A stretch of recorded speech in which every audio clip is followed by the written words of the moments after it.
장기 투자의 진수를 보여드리겠습니다.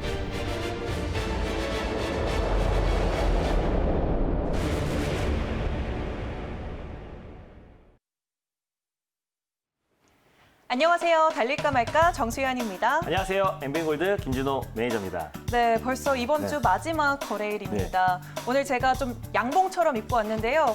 오늘 목표가를 터치한 종목들 또 신나게 맞습니다. 리뷰해볼 것들이 있어서 오늘 그것에 좀 맞춰봤는데요. 네. 우선 삼성출판사 네. 10월 22일 날 저희가 소개해드렸는데 오늘만 해도 상한가에 도달을 했어요. 네, 맞습니다. 일단 뭐 삼성출판사 같은 경우가 일단 뭐 자회사 스마트 스터디가 이제 나스닥 상장 기대감이 작용되면서 장중에 네. 상한가에 진입했는데 아직까지 이제 미정이다라는 이제 발표가 나오면서 차익 매물이 좀 나와주고 있는 모습이다라고 보시면 될 것 같아요. 그래서 나스닥 상장 기대감이 여전히 살아 있고 또 이제 이 빠르면 다음 주 정도 안에는 또 유튜브 누적 조회수가 또 1위로 등극할 수 있을 것 같아서 그에 따른 기대감도 있고 또 저출산 새로운 저출산 관련 수혜주다라고 말씀을 드렸습니다. 유아 콘텐츠 관련해서 아기상어, 핑크퐁 관련 종목의 가장 대장주라고 할 수 있는 삼성출판사는 정책 수혜주로도 우리가 관심 있게 보자라고 제가 이 구간에서 말씀을 드려서 아마 지금 한 30% 가까이 수익이 나왔을 거예요. 그래서 2차 목표가도 그때 터치했었는데 혹시 홀딩 중이신 분들은 당연히 홀딩 관점으로 보라고 말씀드렸었고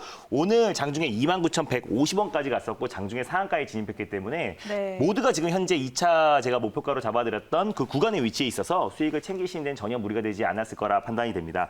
제가 2차 목표가를 26,500원을 잡아드렸고요. 오늘 고가가 29,150원이었기 때문에 익절가를 한번 잡아드리도록 하겠습니다. 현재 25,300원 라인대에 위치해 있으니까요. 25,000원 라인대를 익절가로 잡고 다시 한번 오늘 고가였던 28,000원 라인대를 여러분들에게 3차 목표가로 설정하셔가지고 대응하시면 좋겠습니다. 네, 삼성출판사 수익 네. 창출하신 분들 대단히 축하드리고요. 네. 그리고 이번 주 월요일에 저희가 네. 동화기업을 소개해드리고 나서 야금야금 올라서 1차 목표가를 터치를 했어요. 맞습니다. 뭐 기술적 반등 관점에서 2차 전지 관련, MSCC 관련해서 대주전자 재료도 지금도 급등이 나와주고 있고요. 또 2차 전지 관련해서 제가 제일 좋아하는 종목이기도 합니다. 동화기업이 또 기술적 반등, 그러니까 IT 관련 섹터는 시장과 상관계수가 높기 때문에 시장이 빠지면 대체로 다 조정이 나오고 시장이 안정화 찾았을 때는 또 빠르게 기술적 반등이 나옵니다. 그래서 뭐 IT를 잘하고 못하고 이런 관점이 아니라 시장과 굉장히 상관계수가 높다라는 관점 여러분들이 잘 아시면 좋겠고요. 네. 현재 또 오늘 목표가를 당연히 터치를 했습니다. 지금 현재 1차 목표가를 39,500원을 말씀드렸었는데 현재가가 지금 39,500원이에요. 그래서 한 11% 정도 수익이 찍혔을 거라 판단되고 지금도 수익을 챙기셔도 되고요. 제가 2차 목표가를 43,500원 라인대를 잡아드렸습니다. 그래서 현재 그 가격대 39,500원인데 39,000원 라인대를 여러분들이 익절가로 설정하셔가지고 43,500원 라인대까지 또 수익률 극대화 전략을 취하셔도 너무 좋습니다. 익절가는 39,000원까지 상향해 드리도록 하겠습니다. 수익 축하드립니다. 네, 수익 축하드립니다. 이렇게 지난주에 또 10월에 소개해드렸던 종목들 리뷰를 해봤는데요. 저희가 어제 소개해드린 종목들도 네. 상당히 좋습니다. 오늘 보합권에서 시장이 등락을 네. 거듭하고 있는데 그 와중에 신도기어는 7%대까지 급등이 나와줬어요. 네, 아직까지 뭐 미군의 그 대권 최종 결과가 나오지 않은 상태이기 때문에 주말을 앞두고 시장 자체는 약간 불확실성에 약간 차익 매물이 좀 쏟아지고 있고 현재는 지금 코스닥은 좀 조정이 나와주고 있는 상태인데 오늘 제가 말씀드렸던 신도기형 같은 경우는 장중에 아마 7% 이상의 상승이 나왔고 네. 지금도 4% 이상의 좀 상승이 나와주고 있습니다. 제가 목표가를 22,500원 라인대를 잡아드렸는데 그 목표가에 조금 0.3% 부족한 22,000 아마 350원까지 갔다가 22,500원은 살짝 못 미쳤었는데 그래도 현재 지금 모두가 다 수익권이라 판단이 됩니다. 그래서 익절가를 조금 잡아드리겠고요. 또 이제 신도기형 같은 경우는 숨겨진 바이든 직접적인 수혜주다라고 말씀을 드렸습니다. 또 수소 연료전지 관련해서 가장 핵심이라고 할 수 있는 진공 플래스를 세계 최초로 개발한 기업이기도 하고 또 OLED 관련해서 중국 4대 디스플레이 업체에다가 납품을 하고 있기 때문에 미중 간의 관계가 약간씩 또 완화가 됐을 때 그에 따른 직접적인 수혜주가 될 수 있다라고 말씀드렸습니다. 충분히 가격 조정과 기간 조정이 끝마친 상태이기 때문에 만약에 트럼프가 된다고 하더라도 누가 되든 간에 기술적 반등이 아주 강하게 나올 수 있는 종목이다라고 말씀드렸었고 하락은 제한적이다라고 설명을 드렸습니다. 오늘도 안정적인 상승 나와주고 있고요. 1차 목표가는 그대로입니다. 22,500원 라인대를 잡고요. 2차 목표가는 25,000원 라인대를 잡는데 익절 라인대만 조금 상향해 드리도록 하겠습니다. 21,000원 라인대를 여러분들이 익절가, 종가상 21,000원을 이탈했을 때 여러분들이 익절 라인대를 잡고 대응하시면 좋겠습니다. 수익 축하드립니다. 네, 신도기현도 이렇게 만나봤습니다. 그리고 어제 동남권 신공항 네. 관련해서 또 동방선기를 들고 와 주셨는데 참 안정적으로 흘러가고 네, 있습니다. 영화금속의 후속주로 제가 동방선기, 동남권 신공항 관련 섹터는 내년에 있을 보궐선거의 가장 핵심 정책 수혜주가 될 수 있을 것이다라고 말씀드렸었고 현재는 그냥 보합권 내에 위치해 있다라고 보시면 될 것 같아요. 전일 제가 음봉 마이너스 5%대 말씀을 드렸다가 현재 지금 보합권 내에서 매수가 소폭 위에서 안정적인 모습 보여주고 있다라고 보시면 될 것 같습니다. 오늘 시장이 약간 불확실성에 좀 조정이 나와주고 있기 때문에 그에 따라서 오늘 뭐 강한 상승은 나오지 않고 있지만 계속해서 이제 미국의 대권이 완전히 마무리가 된다고 했을 때는 그 이후에 미니 대선이라고 하는 보궐선거를 앞두고 가장 강력하게 또 상승이 나올 수 있는 섹터이기 때문에요. 당연히 홀딩 관점으로 보시면 좋을 것 같아요. 자, 일단 1차 목표가를 4,150원 라인대를 말씀을 드렸고요. 2차 목표가는 4,600원 라인대를 말씀을 드렸습니다. 그래서 4,150원 라인대를 강력하게 돌파했을 때 우리가 수익률 극대화 전략으로 계속해서 2차 목표가까지 끌고 가는 전략이 필요하다고 판단되고요. 손절 라인대를 3,400원 라인대를 말씀드렸습니다. 변동성이 좀 확대될 수 있는 종목이기 때문에 3,500원 라인대에서 여러분들이 분할 매수의 관점으로 접근하시면 좋겠습니다. 네, 동방선기까지 네. 이렇게 꼼꼼하게 가격 전략 리뷰 들어봤습니다. 네, 이렇게 네 가지 종목 만나봤으니까 오늘도 네. 새로운 두 가지 섹터를 만나볼 맞습니다. 텐데요. 오늘 첫 번째로 열어볼 네. 섹터는 어떤 섹터일까요? 다시 한번 또 가져왔습니다. 바로 동남권 신공항 관련 섹터입니다. 금방 네. 리뷰한 종목도 동남권 네. 신공항이었는데 오늘 또 한 번 맞습니다. 들고 와 주셨습니다. 오늘은 어떤 의견일지 궁금한데요. 네. 오늘 이 시점에서 달려야 할까요? 말아야 할까요? 달릴까 말까? 매니저님. 네, 여전히 달려야 됩니다. 여전히 달려야 네. 한다고 말씀해 주셨습니다. 같은 이유로 달리자라고 하실 건가요? 네, 맞습니다. 네. 영화금속은 이제 바로 목표가를 터치했고요. 그 후속주로 동방선기를 말씀드렸는데 이제 네. 마지막 피날레가 될 수 있는 마지막 종목까지 오늘 설명드리고자 달리자라고 말씀을 드렸습니다. 네, 그 피날레를 장식할 네. 수 있는 종목. 어떤 종목일까요? 네, 일단 동남권 신공항 관련해서는 사실 뭐 대안이 될 수 있는데요. 특정 정치인을 봤을 때는 대장주이기도 한 첫 번째 종목은 새우 글로벌을 소개해드리겠습니다. 네, 새우 글로벌. 네. 저희가 9월에 소개해드리고 맞습니다. 나서 사실 4차 목표가까지 세웠던 거의 대단한 70에서 종목인데요. 80%까지 네. 수익이 났던 종목이기도 합니다. 그죠. 그런데 오늘의 섹터에서는 네. 대안주인 맞습니다. 그러한 종목이죠. 네. 네, 알겠습니다. 현재 구간 어떻게 지나가고 있는지 화면으로 만나보도록 하겠습니다.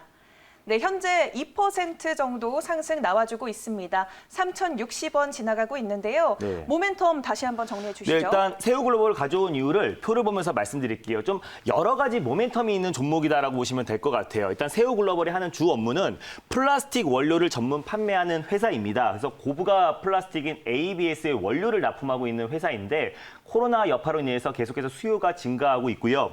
중동 최대 석유화학 업체인 CB계의 이제 한국 총판이다라고 보시면 될 것 같습니다. 그래서 ABS 원료를 롯데케미칼뿐만 아니라 LG화학에 납품하고 있는 기업이다라고 보시면 될 것 같습니다. 그에 따른 모멘텀이 부각되면서 지난번에 크게 한번 상승이 나왔던 종목이기도 하고요. 두 번째로 이제 홍준표 의원 관련 종목입니다. 그 홍준표 의원 관련해서 가장 대장주가 될 수 있는 종목이다라고 설명을 드렸었는데 지금 국민의힘 안팎에서 복당 가능성 여전히 좀 희비가 엇갈리고 있는 상태이긴 하지만요. 의견이 엇갈리고 있는 상태이긴 하지만 지금 복당 가능성에 대한 계속 얘기가 대두되고 있고 다시 한번 부각되고 있는 모습입니다. 여전히 야당에서 지금 현재 또 내년 보궐선거를 앞두고 인물이 없는 상태고 또 대권을 앞두고도 특별한 인물이 지금 없는 상태이기 때문에 윤석열 검찰총장을 제외하고 이 당 안에서는 지금 현재 대권 후보에 대한 인물이 좀 없는 상태이기 때문에 여전히 지난번에 전신인, 국민의힘 전신이라고 할 수 있는 자유한국당의 이제 대권 주자로도 출마했던 홍준표 의원의 복당 가능성이 계속 대두되고 있다라고 보시면 될 것 같고요. 홍준표 의원 같은 경우는 정통적인 보수층의 TK 지지층을 보유하고 있기도 하고요.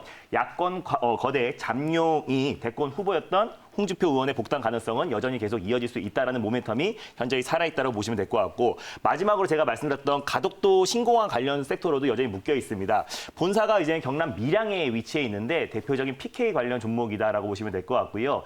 예전에 밀양 신공항 얘기가 나왔을 때도 새우 글로벌 같은 경우가 동남권 신공항 관련 가장 큰 수혜주로도 부각됐던 종목입니다. 그래서 이 종목이 영화금속과 그리고 동방선기와 새우 글로벌 이 세 종목이 일단 가덕도 신공항 관련 종목으로 가장 부각이 되고 있는 종목 종목이다라고 보시면 될 것 같은데 새우 글로벌 같은 경우는 이 플라스틱 원료 관련해서 ABS의 수요 증가로 인해서 그에 따른 모멘텀도 있고요. 홍준표 의원의 복당 가능성이 연내나 또 내년 초에 이뤄졌을 때 그에 따라서 폭발적인 상승이 나올 수 있다라고 판단하고 있고 마지막으로 가덕도 신공항 관련해서 내년 미니 대선이라고 할 수 있는 보궐선거에서 가장 핵심 이슈가 될 수 있는 정책이기 때문에 세 가지의 종목을 제가 연이어서 설명을 드렸다라고 보시면 될 것 같고 마지막 좀 피날레를 장식할 수 있는 새우 글로벌을 오늘 첫 번째 종목으로 소개해드렸습니다. 네, 영화금속, 동방전기 네. 그리고 새우 글로벌까지 오늘의 섹터에서 좀 좋은 종목들이 계속 나와주고 네. 있는 것 같은데요. 그러면 목표가는 어떻게 설정해 볼까요? 네, 일단 뭐 홍준표 의원 관련해서는 이제 국민의힘 안에서도 조건부 복당 허용 가능성도 계속 높아지고 있기 때문에요. 그래서 네. 복당에 대한 가능성도 여전히 이어지고 있는데 현재 각 구간에서 여러분들이 1차 매수의 관점으로 접근하시면 좋을 것 같아요. 인물주이기도 하고요. 뭐 정책 관련 수혜주이기도 합니다. 그래서 변동성이 좀 있을 수 있다라고 보시면 될 것 같고요. 꼭 분할 매수의 관점으로 접근하시면 좋을 것 같아요. 그래서 현재가 부근에서 여러분들이 1차 매수의 관점으로 접근하시고 손절 라인대를 제가 이 박스권의 하단부인 2,750원 라인대를 잡아드렸어요. 그래서 2,750원 라인대를 종가상 이탈했을 때 여러분들이 손절가를 잡고 대응하시면 좋겠고 2,800원에서 2,900원 사이에서 여러분들이 2차 매수의 관점으로 접근하시면 좋겠습니다. 1차 목표가는요. 3,400원 라인대를 말씀드리겠고 2차 목표가는 전고점인 3,750원 라인대를 잡고 대응하시면 좋겠습니다. 네, 1차 목표가는 3,400원, 2차 목표가는 3,750원이라고 제시해 주셨습니다. 네, 이렇게 네. 첫 번째 종목 만나봤고요. 이제 두 번째 섹터를 바로 열어보도록 할게요. 두 번째로는 어떤 섹터를 만나볼까요? 네, 두 번째도 이제 오랜만에 가져온 섹터인데요. 이제 누가 되든 미국 대선의 결과가 이제 나오기 주말 안에는 대선 결과가 나올 것으로 판단되고 있는데 누가 돼도 상관이 없는 또 코로나 치료제, 또 코로나 백신 관련 섹터를 가져왔습니다. 두 번째 섹터는요, 바로 코로나 백신 관련 섹터입니다. 네, 백신 관련 네. 섹터. 대선이 주자가 누가 되든 맞습니다. 상관없는 섹터를 계속해서 들고 와 주시고 있는데요. 그러면 이 시점에서 예. 달려야 할까요? 말아야 할까요? 달릴까 말까. 매니저님? 네, 지금은 비보입니다.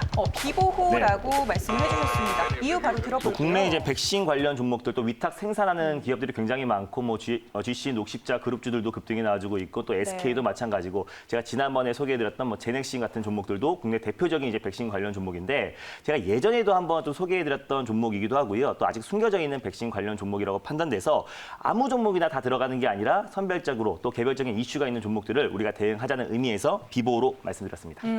이전에 나왔던 네. 대안주라고 하니까 딱 떠오르는 종목이 있긴 네. 한데요. 바로 들어볼게요. 어떤 종목이죠? 네, 두 번째 종목은요. 바로 백신 관련해서 숨겨져 있는 종목인 보락을 소개해드리겠습니다. 네, 보락. 네. 아까 새우글로벌에 이어서 맞습니다. 9월에 또 4차 목표가까지 네. 세워서 멋지게 급등을 보여줬던 종목입니다. 계속해서 달릴까 말까가 재추천을 해주는 맞습니다. 타점이 오면 그런 모습을 보여주고 있네요. 그러면 대안주라고 말씀을 해주셨고요. 현재 구간은 2,360원 지나가고 있습니다. 2.39% 상승 중에 있는데요. 재료들 네. 정리해볼까요? 네, 좋은 종목은 제가 계속 타점이 올 때마다 달릴까 말까 해서 말씀을 드리고 있고요. LG화학이 이제 LG생명과학을 흡수 합병한 뒤에 3년 동안 LG그룹의 바이오 제약을 LG화학에서 담당하고 있다라고 보시면 될 것 같습니다. 근데 방금 전에 말씀드렸다시피 LG화학에서 아까 GC 녹시자 그룹과 또 SK그룹과 마찬가지로 위탁 생산, CMO, 백신 관련해서 개발을 생산을 하기로 이제 방침을 내렸기 때문에 그에 따라서 백신 관련해서 이제 백신 개발 관련해서 종목이기도 하고요. 또 백신 위탁 생산 관련 종목으로도 새롭게 묶일 수 있다라고 판단이 되고 있습니다. 그래서 일단 뭐 연내 인체 투여 임상을 진행하고 있고 지금 임상 1상을 지금 진행하고 있는데 그에 따라서 이제 뭐 백신 관련해서 좀 긍정적인 모멘텀이 나왔을 때도 폭발적인 상승이 나올 수 있고 또 위탁 생산 계약이 공급 계약이 체결이 됐을 때도 그에 따른 모멘텀이 이제 막 출발할 수 있는 종목이다라고 보시면 될 것 같고 원료 의약품 사업을 영위하고 있는 기업이기 때문에 또 예탄올 관련해서 손세정제 관련 종목으로도 묶이고 있다라고 보시면 될 것 같아요. 최근에 다시 한번 또 할로윈데이 이후에 계속해서 국내 확진자가 증가하고 있는 모습인데 또 주말을 기점으로 다시 한번 국내 확진자가 증가했을 때 또 폭발적으로 상승이 나올 수 있는 종목이기도 하니까요. 다시 한번 이제 타점이 와가지고 지난번에 보락 추천에 이어서 다시 한번 오늘 두 번째 종목으로 보락을 가져왔습니다. 네, 저희가 딱 요때 네, 맞습니다. 추천을 해드려서 네. 상당히 많은 수익률을 저희가 네. 안겨드렸었는데 지금 시점은 어떤가요? 네, 다시 한번 좀 시장 여파로 좀 조정이 나왔던 부분도 있고요. 다만 이제 코로나 치료제나 이제 코로나 백신 관련 종목들은 최근에 시장 여파로 조정이 나왔던 거에 비하면 뭐 비교적 안정적인 모습을 보여주고 있다라고 보시면 될 것 같아요. 그래서 현재가 부근에서 다시 한번 우리가 재매수의 관점으로 접근하시면 좋을 것 같은데 1차 일단 목표가는 2,650원 라인대를 잡아드리도록 하겠습니다. 그리고 돌파 시 2차 목표가는 전고점 최고점 라인대인 2,900원 라인대를 잡고 대응하시면 좋겠고요. 손절 라인대는 2,150원 라인대를 이제 말씀을 드렸었는데 종가상 이탈했을 때 여러분들이 손저가 라인대를 잡고 대응하시면 좋겠고 2,200원 부근에서 여러분들이 좀 분할 매수의 관점으로 접근하시면 좀 더 안정적이다라고 좀 판단이 되고 있습니다. 그래서 현재가 부근에서 1차 매수 2,200원 부근에서 또 분할 매수의 관점으로 접근하시면 좋겠습니다. 네, 보라까지 이렇게 네. 열심히 만나보니 벌써 마무리할 시간이 됐는데요. 네. 더 많은 이야기 매니저님과 나누려면 어떻게 만나뵐 수 있을까요? 오늘도 이제 이번 주 마지막 거래일인데요. 오늘도 MBN골드 사이트에서 오후 4시에 시장 전략에 대해서 자세히 말씀드리겠습니다. 이제 시장에서 그동안 상승을 발목 잡았던 대형 이벤트 그리고 또 불확실성이 해소가 되는 주이기도 한데 네. 현재 우리 시장이 좀 약세를 보이고 있는데도 제가 이제 운영하고 있는 클럽에서는 종목들이 아주 강한 상승 랠리가 이어지고 있습니다. 지금부터는 확실한 종목들을 우리가 미리 선점하는 전략을 취한다면요. 11월 아주 폭발적인 계좌 상승이 나올 수 있을 거라 판단됩니다. 장 끝나고 오후 4시에 MBN골드 사이트에서 자세하게 설명드릴 예정이니까요. 많은 관심과 참여 부탁드리겠습니다. 네, 샵 2034로 문자 보내셔서 네. 친구도 되시길 바라겠습니다. 달릴까 말까는 다음 주 월요일에 찾아뵙겠습니다. 달릴까? 말까? 지지부진한 시장에서 수익 많이 나셨습니까? 이런 시장에선 김준호가 잘합니다. 잠시 후 4시에 뵙겠습니다.